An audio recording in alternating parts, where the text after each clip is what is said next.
Great Bridgeon, and I spent kind of most of the summer getting more familiar with the water and tried out surfing. Wasn't really my thing, but it was fun. It was fun trying it out. Um, I'm really interested to learn more about diabetes, especially since it affects me um, on kind of a more day-to-day basis. And yeah, I mean that's pretty much it. Cool. Yeah, no, we really appreciate you sharing your experiences with the class. That was great. So you don't think you're going to give surfing another try? I'm sure I will, but I just don't think I'll do it ever consistently. I hear it's a really steep learning curve that takes a long time to kind of get used to it, and then once you get into it, but you got to be committed. So, yeah, but there's plenty of ways to get out in the water. I think that's just a good thing is to get out there. All right, Brandon, can you talk us through yours? Okay, so this summer I spent some time at the beach. Other than that, at home I picked up sewing. I started like upcycling some of my clothes. The sewing machine's behind me. Playing the ukulele, just kind of trying to keep myself occupied. Um, no pets, but I do have like the same couple deer that hang out right behind my house, so it's nice. It was like, how are the deer doing today? That was kind of like what my summer was, and an area of like I'm interested in like how we manage diseases, so that's what the image of the vaccine's for. And yeah, that's kind of what my summer looked like. Nice. Have you named the deer at all? No, there's like two deer and a family of like 8 turkeys that my neighbors and I talk about all the time because they're the same ones that. Yeah. Nice. You're living in their territory, I guess, technically, right? What's your like favorite thing to sew? Do you make a lot of clothing or? Um, I- Mostly what I've done is just like altering things that I already have. Nice. So, yeah, I've made a couple new shirts out of shirts that I have. So. That's cool. Fun. All right. Thanks for sharing. Let's see. Sophia, would you be willing to share? Sure. I spent most of my summer like in Newport in Southern California. So I was at the beach a lot. Newport is where my horses are, so that's why I was there. When I was home, I played tennis a lot with my dad and some family friends. And what I want to learn more about is like autoimmune diseases. Nice. Yeah, we will touch on those with the immunology. What kind of dog do you have at home? We have a Bernese and a Bernie Doodle. Oh man, those are big. Mm-hmm. Are you still playing tennis? A little bit. It's been a little too smoky lately. Yeah, the air quality hasn't been good.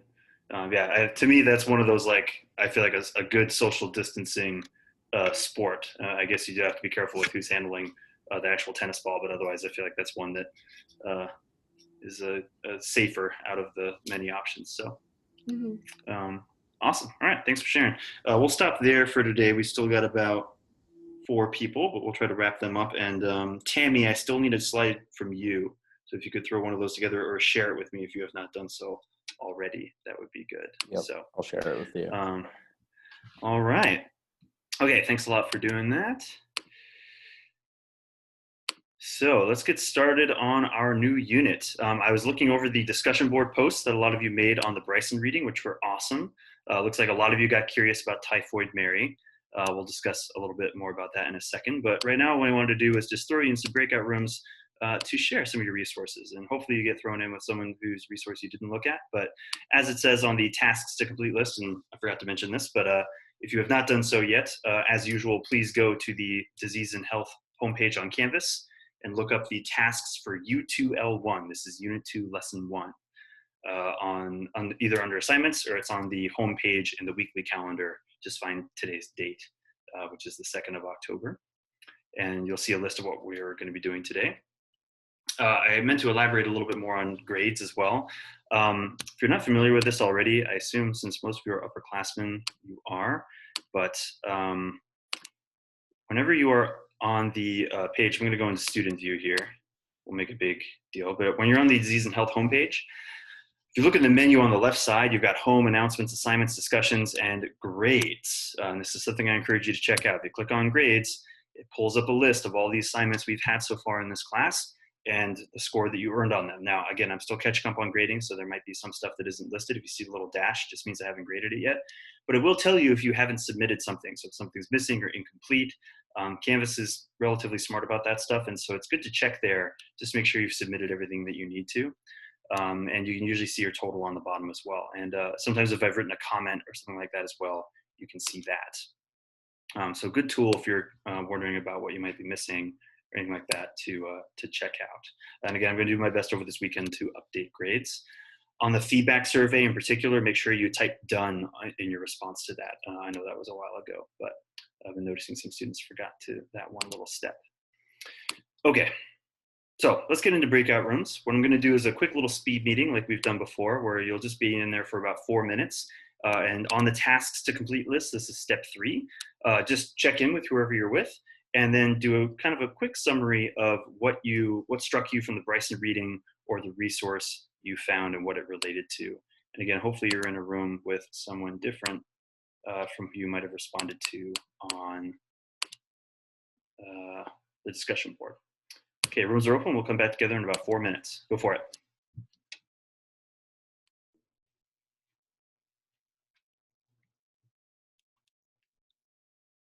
So Bella, what's something that struck you from the reading or resource you found or looked at? I'm gonna butcher the name. Okay, actually, I'm just gonna call it the Iceland disease because it was called something else in the reading. But I saw it and I saw the word and I thought it was really interesting. So then I decided to look it up, and it's really interesting because the article that I read kind of stated that it was an epidemic, but they didn't, like, different countries didn't know that they all had the same thing.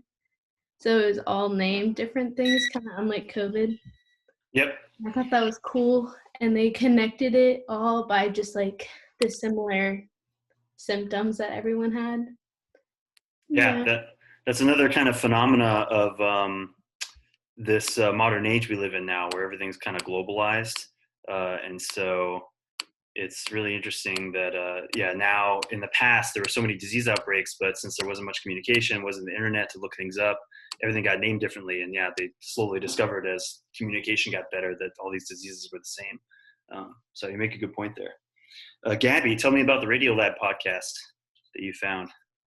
Oh, it was about like this fungus that came up in like 2014 in like 4 different hospitals, not like in America, in like Europe, and then in, I think, the Middle East, like, in India too.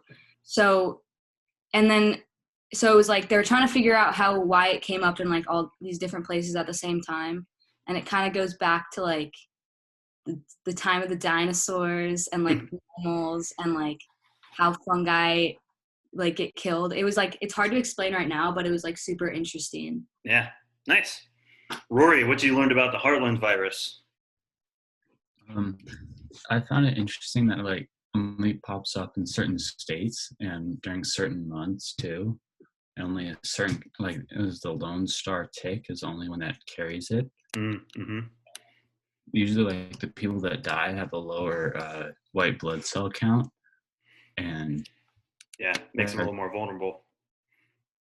Yeah, there's no like real treatment for it. Like, they can treat the symptoms that you get, but they can't treat the virus, which I thought was interesting. Yeah, and that is unfortunately true for a lot of viruses. So we have antibiotics, but not antivirals. So great. Well, thank you all. You all made great posts. I will be reading through those soon. Just to quickly summarize, I found this Bryson reading fascinating. And so a couple things to just highlight. A lot of you kind of chose those baffling diseases that he chose at the beginning. I saw a couple posts about the Bourbon virus, another thing that's carried by ticks, and Elizabeth Kingia, I guess I'm saying that right. It's a bacteria that was infecting a lot of people. He talks about Legionnaire's disease, which is one of many forms of bacteria that infect the lungs. We're going to be exploring tuberculosis in a little more depth later on.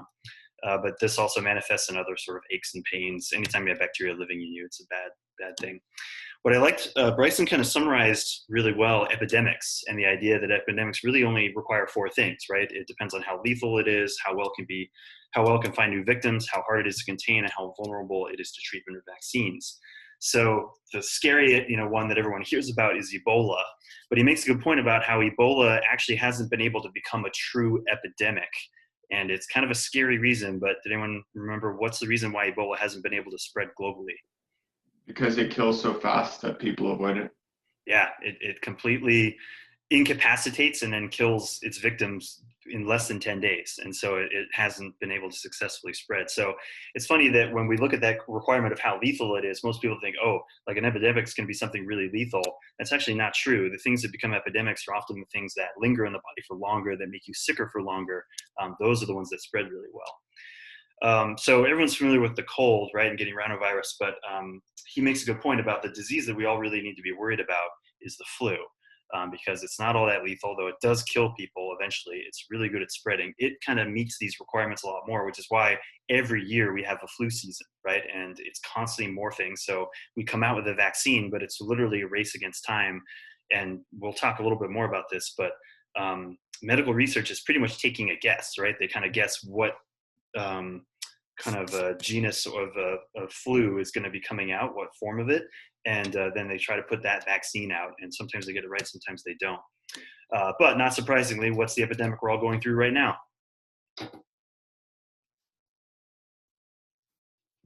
Anyone know the actual virus that causes COVID-19? What's the CO?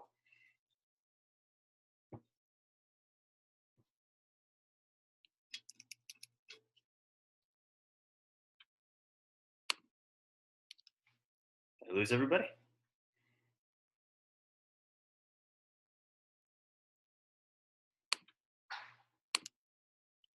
So COVID-19 is caused by a form of SARS, severe acute respiratory infection, and it's usually referred to as a coronavirus, which is related to the flu. And again, it's not that lethal and spreads really, really well. So Bryson mentions the world's worst initiative in history. And again, I'm going to need someone to shout out on this. What's the world's worst health initiative in history? What was like the biggest mistake that a lot of historians say? It was agriculture, right? Settling down and living amongst animals in particular, not very good. A lot of you looked up, so we are now getting all these diseases from animals, right? Diphtheria comes from animals, typhoid. Who's pictured over there on the left?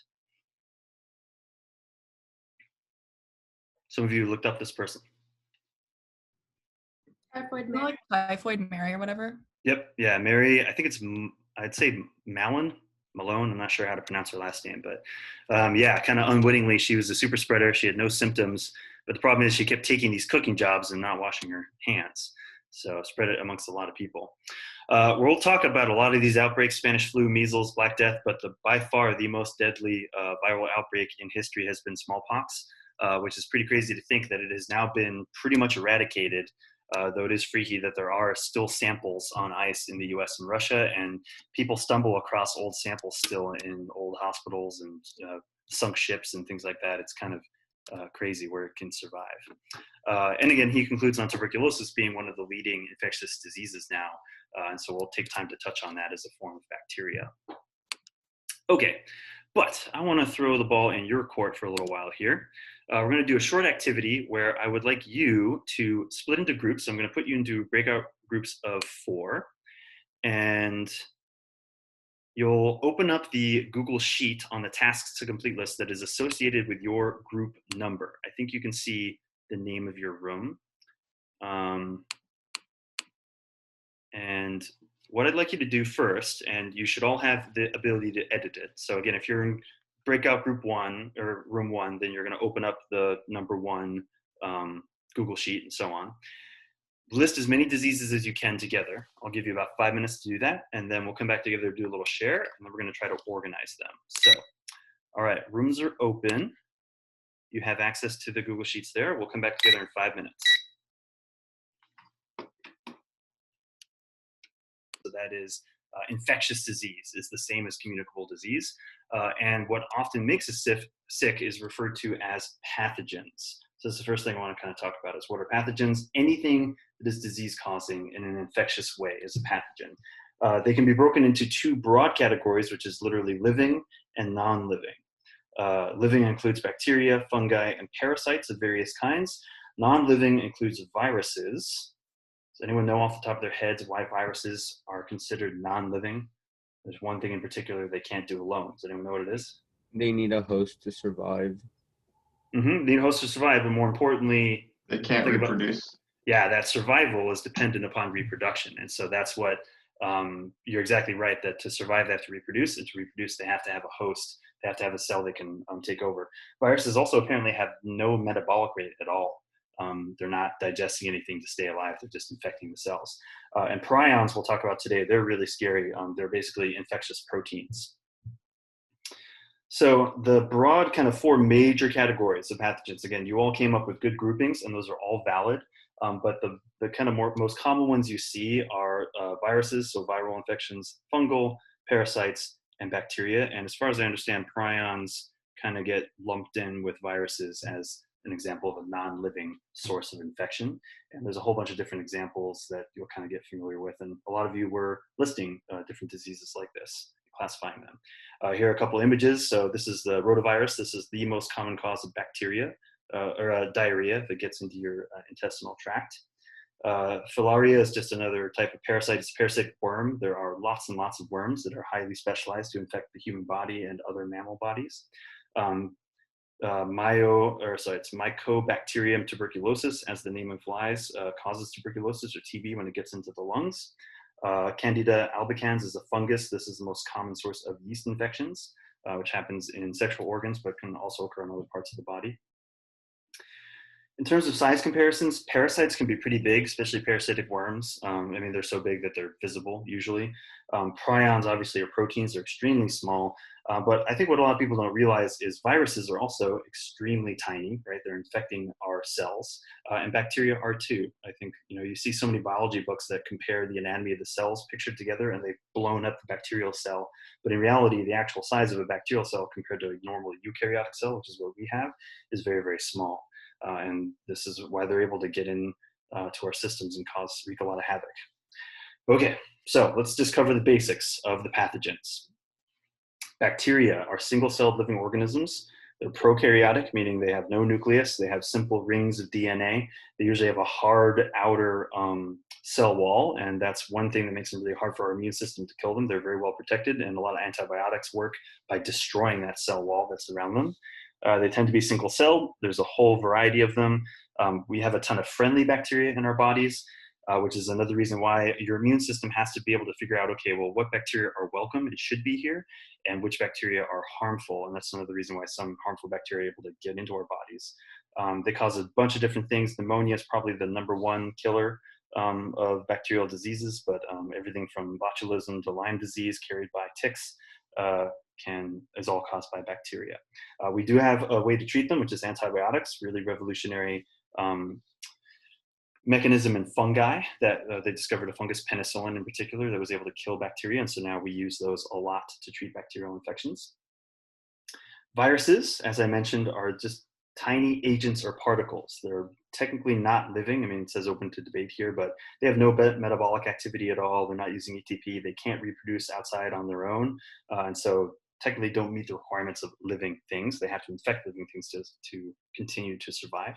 They can use DNA or RNA basically to hijack cells. A virus lands on the surface of a cell and injects this DNA straight into the nucleus, takes command of the cell, forces the cell to make more proteins, cell blows up and spreads more of the viruses around. Acquired immunodeficiency syndrome is caused by HIV, a very common type of virus, sexually transmitted. Rabies is kind of a scary one that infects your nervous system and acts pretty quickly, even though your immune system can actually kill it off. And then we're all familiar with colds. Rhinovirus is very common. Flu comes every season. Prions. These, to me, are the scary things. They are basically mismade proteins that can get into your body. They can come in through food. It can be a mistake made in your own body at forming proteins, but it's especially brain proteins is where we're seeing really bad things. If they get folded the wrong way, these proteins then continue to be made. So it's some kind of genetic issue or something's going on but your cells are suddenly full of these disabled proteins. They just don't work anymore. The most classic example everyone's heard about is bovine spongiform encephalitis, which is mad cow disease. Basically, a bunch of holes form in the brain. That's why it's the spongiform. It literally makes your brain spongy. This is a big problem. And what's kind of scary is it's totally resistant to cooking, freezing, or drying. And so literally, they had all these dead cows that they were burning. And technically that ash that was buried and left over still had those prions in it. It was still technically capable of infection if they were ever ingested by a living thing. Parasites, there is a huge variety. I'm not going to be able to cover everything in just a single slide, but I think one of the most commonly misunderstood things is that malaria is caused by a parasitic protozoan that is carried around by mosquitoes, gets into your blood, reproduces in your liver, and then spreads into your blood. So it's not a virus, not a bacteria, it's actually a parasite technically. Schistosomiasis is spread around by snails. Hookworm has a long history of infecting humans. It's kind of fascinating when they find ancient human remains that have been well preserved, especially people who died like climbing cold mountains and stuff. They often find that these people were massively infected with parasitic worms like hookworm. And fungi is not something we often think about. I mean, everyone's familiar with like athlete's foot and yeast infections and things like that, which we see as sort of bothersome, but we're able to treat and get over them really quickly. But fungal infections can get pretty severe if they get into your body, and they can definitely be deadly. And so we'll talk about this one. The candida I mentioned earlier is very widespread and can really get into later, more lethal forms if it isn't treated, which happens in some parts of the world. Okay, so I want to, again, throw you in breakout rooms one last time to discuss this image. What is going on in this image and why, what widespread problem facing the medical world is it hinting at? So again, just take a look. And I'm going to throw you in breakout rooms real quick. What is this image? What's going on in this image? And what widespread problem facing the medical world is it hinting at? And I wonder if I can just throw in breakout rooms right here. Hey, look at that.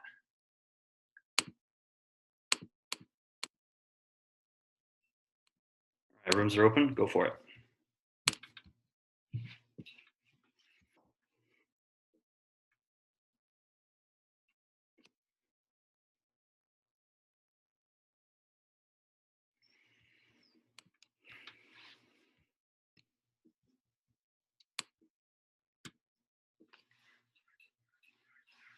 All right.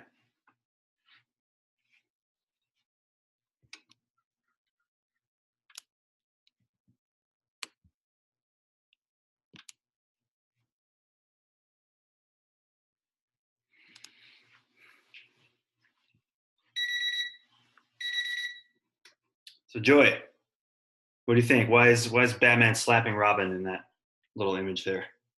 Well, we kind of talked about how like a lot of people think that antibiotics work on like viral infections when they only like work on bacterial infections and stuff.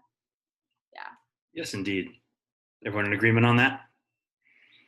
Do you think that even doctors sometimes are prescribing antibiotics for medical issues that are actually viral? Do you think that happens? Probably, Yeah. but it's probably really bad because doesn't it create like over prescribing antibiotics, especially like in livestock and stuff? Doesn't that create like superbugs? They're like antibiotic resistant, and that's real not good to do. It does indeed. Does anyone know who can offer up what does Margot mean by superbugs in this context? Who's got an idea? It relates to that question of what widespread problem facing the medical world is this hinting at? Antibiotic resistant stuff, right? Yep. So the idea of a superbug is just something that we can no longer treat. And it's exactly that. It's a result of just evolution, right? Natural selection, that we've been using certain antibiotics, especially things like penicillin, for so long now that, yes, it wiped out a lot of bad bacteria, but nature has mutations. There were a couple forms of bacteria that were resistant to penicillin, didn't get killed by it. And those are now the most abundant forms of those bacterial infections. And they're completely resistant to the antibiotics we were originally using. And so now the medical community has to continue to reinvent. We have to find more forms of antibiotics like erythromycin, Now erythromycin isn't as effective anymore, and it's sort of a race against time and natural selection to continue to make these work. And Margot hit upon that it's not just doctors overusing things. Another big issue is that we are feeding antibiotics to our livestock constantly, right, to keep cattle and other things healthy and fit. They're widely prescribed to patients, doctors, and also, I don't know if anyone's, I mean, I'm sure we've all had to take antibiotics at some point, but a lot of patients, you're supposed to take the full regimen, right, the entire thing. And a lot of patients sometimes, once they feel better, they stop taking them. And that's not kind of the way antibiotics work, right? You have to get rid of all of the bacteria.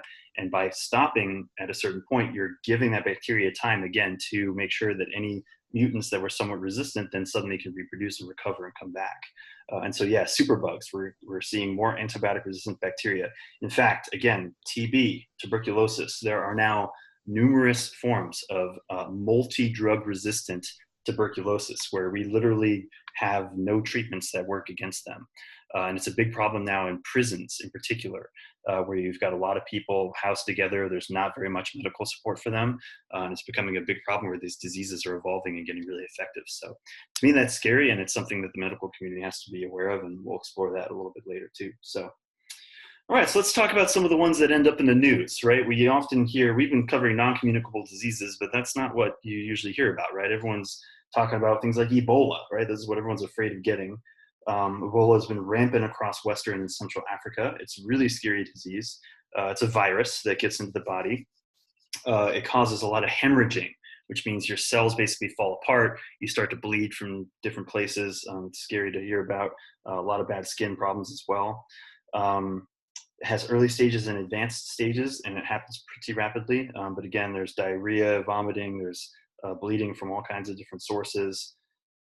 Movies kind of dramatize this a little bit too, but what I find kind of scary is the amount of time it takes. So the incubation period, which is when you've been exposed and the virus is kind of settling in, is usually pretty rapid, 4 to 9 days. It can last up to 21 days, and that's usually when people are spreading it a little bit unknowingly.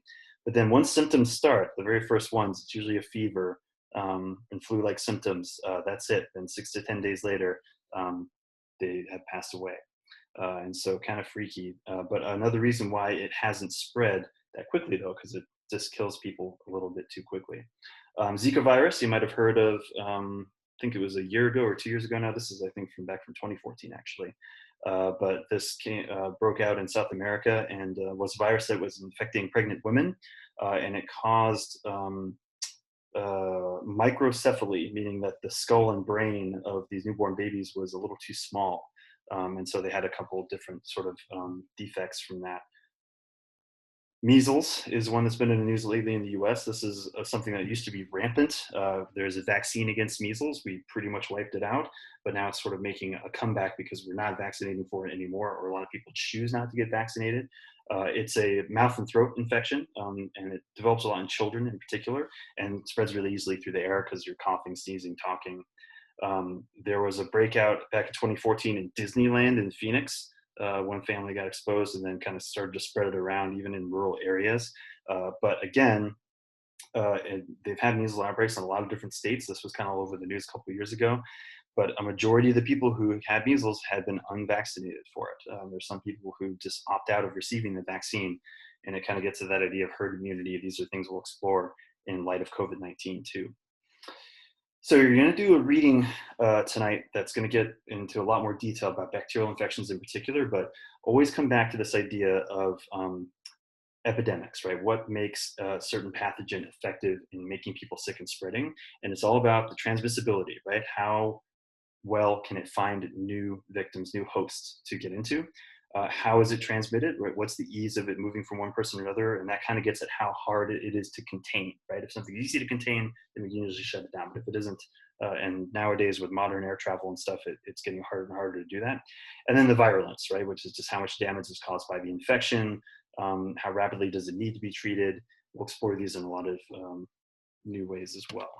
So, any questions or comments on that?